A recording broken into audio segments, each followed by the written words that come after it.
Go small, small. Go small, small. Allez, go, allez, big. Now go, now go. Go, go, go. Yes, sir. Now, Mahmoud.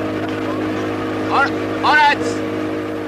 On his journey, Issa Fofana passes Bunce Island. The ruins of an old slave fort still stand here. When the slaves arrived here from the African interior, they would have talked many different languages. For fear of revolt, the slave traders deliberately mixed up these different language groups.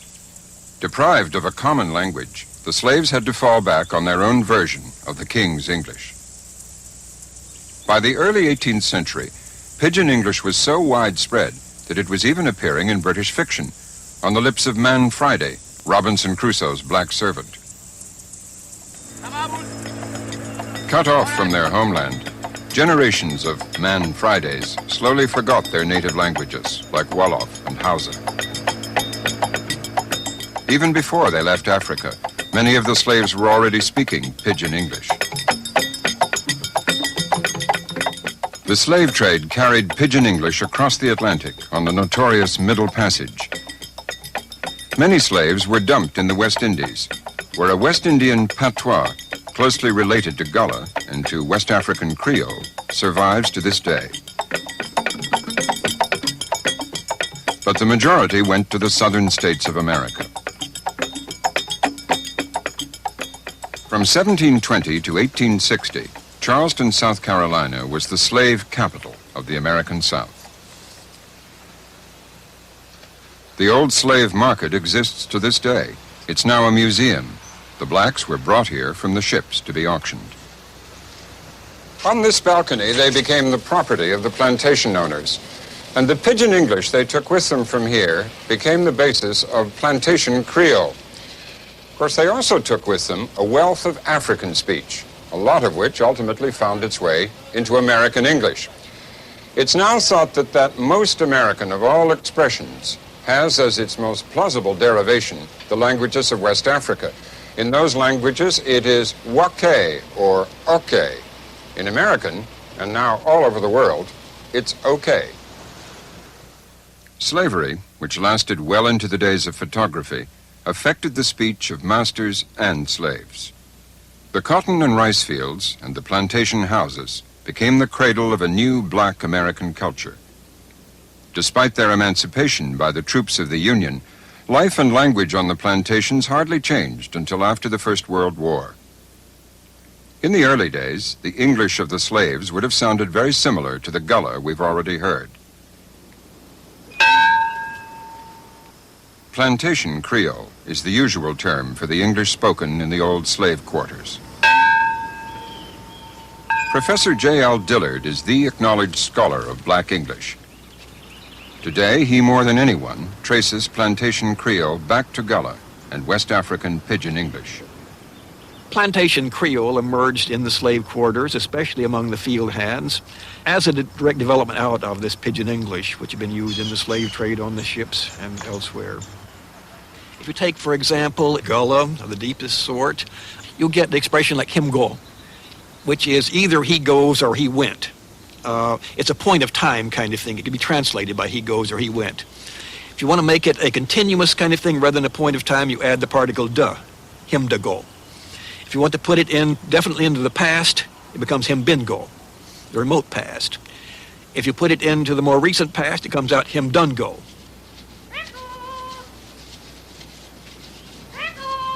On Middleton Plantation, the speech of an old black servant like Martha DeWeese is full of plantation Creole phrases like I done gone, I goes, and I done feed. Go ahead, don't turn back. Go on, you're going right. I feed the birds them. Go ahead. And I call them Freckle. That's the guy. And they come out there running behind me till I done feed them. And then after when I done feed them, then I go in the house and do my work.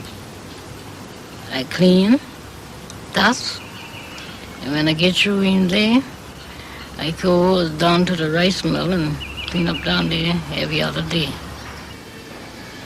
The daughter of a man born into slavery in the days of Abraham Lincoln, her everyday speech is a direct descendant of Gullah and plantation Creole.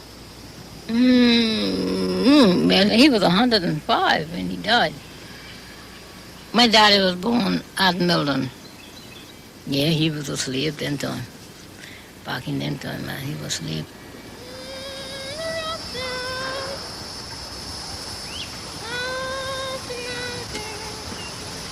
The cruel process that brought Africa and America into collision has enriched our language with everyday turns of phrase like nitty-gritty. And you can hear the African past in Martha's English when she uses words like voodoo, banana, banjo, or the African word meaning to carry, tote. I just love to tote it on my head, and I learned that from toting wood on my head. Well, I think that's a woman's job, anyway, by cleaning and toting things on the head like that. A man will tote them on his shoulder, but a woman tote them on the head. So that's the difference. The house servants who mixed with their white masters spoke something closer to standard English, but they and their children still retained the basic traits of plantation Creole. If a slave mother wants her child to move upward, she'll want him to use something like the master's English to stay away from the African version of English. Him de go tended to be replaced by him be go. And it seemed to have happened sometime after about 1830 that the ing ending became obligatory. So instead of I be catch, it became I be catchin'. Or instead of him be go, it became him be goin'. And that is the situation that we have today in Black English. It's a couple of fairly minor syntactic changes from the original Creole. Mary Shepherd was the Smith family cook at Middleton for 30 years. Despite a lifetime's contact with whites, she still uses the typical pronunciation and syntax of Black English. I used to cook on a wood stove up there then. They used to make fire with wood in the chimneys. And it'd be cold, and the wood be wet. And if they ever let it go out, then you was in bad trouble. Mary's verbs are typical of Black American English. She says, I writes, they gone, and they die. I was here from 1925 up until now. And the Smiths, they treated me just like if I was one in the family. All the children loved me, and I loved them. They going off now, but I writes to them, and they write me back. And when they comes home, they come and see me. But I'm the oldest living one on Middleton now. All the other ones are gone. They died. So I'm the last one now, living. The blacks who lived in the slave quarters on the great estates had a significant effect on their masters. The whites had arrived with the Arliss accent of southern England. Gradually, it was modified by the speech patterns of their slaves, producing the distinctive tones of the southern aristocracy.